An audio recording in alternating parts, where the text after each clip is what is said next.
and I see you got a really cool relationship with Jac Caglianone. Tell us a little bit about that and how that developed and stuff, and where that's at. Because I like seeing back and forth when when he got called up or whatever, and you're sending him stuff on Instagram, and just like congrats to my guy, blah blah blah. You have a 2 home run night, and I see Cag sending stuff to you. I just think it's super cool. Tell us a little bit about your relationship with Caglianone and what that's like. Yeah, I mean that's my brother, man. And like ever since we kind of played in the fall league together this past year, we got really close, and we'd always kind of known each other.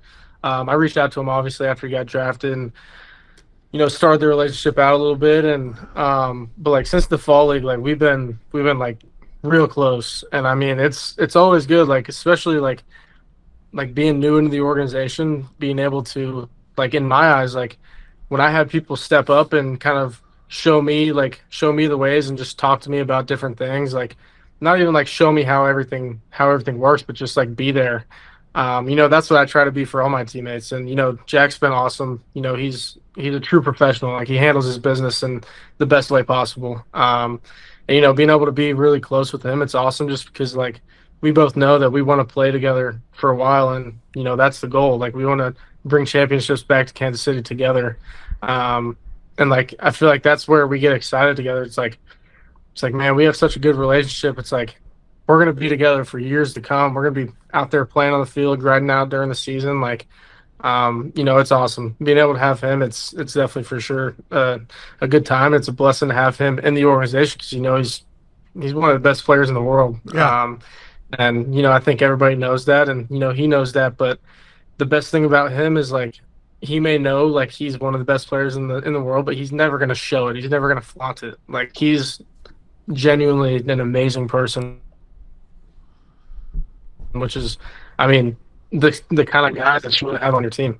Right. That's all, and that's awesome here. One of the, and I know you can attest this, but one of the coolest stories is, and I imagine seeing George Brett in the clubhouse or seeing him at, in surprise is just, once again, being a local kid, like, holy shit.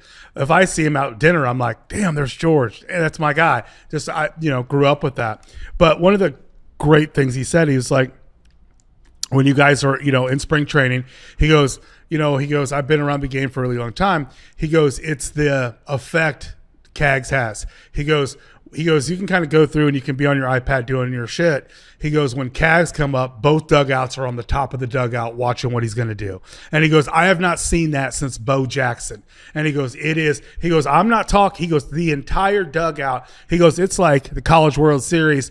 Everyone's on the fence, like seeing what it is. And he goes, once what he did, everyone go do their stuff, do their routine, go look at the lap or go look at their iPad or whatever.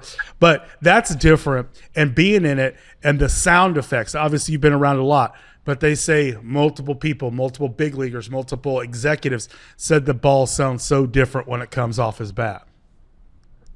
Yeah, it's completely different. I mean, he's like I've said this in interviews before, like he's a freak of nature. Like he's definitely like probably like, other than official like big leaguers like that I've played like with in spring training, like he's one of the best players I've ever played with for sure. And that's including him with like playing with Salvi, playing with Bobby in spring training, stuff like that. Like as far as the minor league level, he's probably one of the most gifted players I've seen since I've been in professional baseball. So I'm just glad he's on our team. Yeah, that's all. Carter, last year at the World Series, I got an opportunity to watch Florida's BP there at the World Series. And just watching him with an aluminum bat in his hand, I thought, this guy, I can't believe this guy hasn't killed somebody already. Because I'm watching the ball come off his bat. And I mean, I'm telling you what, he hit 10, 12, 13 out during batting practice. And the way it came off that aluminum bat, I thought, my God. And then a little bit later, we had on Xander Seacrest, who was the starting pitcher for Tennessee in the national championship game last year. And we had him on, and he spoke a little bit about, throwing against Cags. And he was just like, God, this guy takes up the whole box. He goes, there's not a spot in his swing that you can really get by. I know Cags has struggled a little bit here coming up, being moved up. Have you had any conversations with him in the last few weeks? Have you guys had any talks or just text messages at all during the last few weeks since he's been up?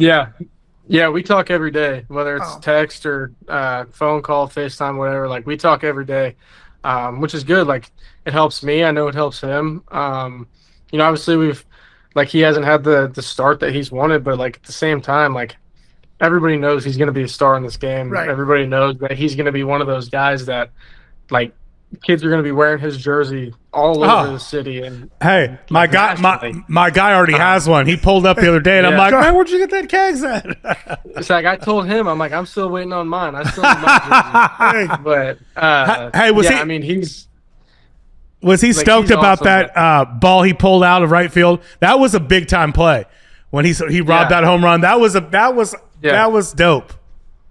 I texted him, I think, like very soon after that happened. I was like, dude, like what in the world? Like, and he texted me after the game. He's like, dude, that was insane. Like, that was nuts. And I was like, yeah, man, that was a crazy play for sure. Yeah, that was awesome. But yeah, it's been fun to watch him, this season, just going out there. It's his dream. He's living out his dream too, just kind of like what I said earlier, how I'm living out mine. Like it's been fun to watch him live out his as well.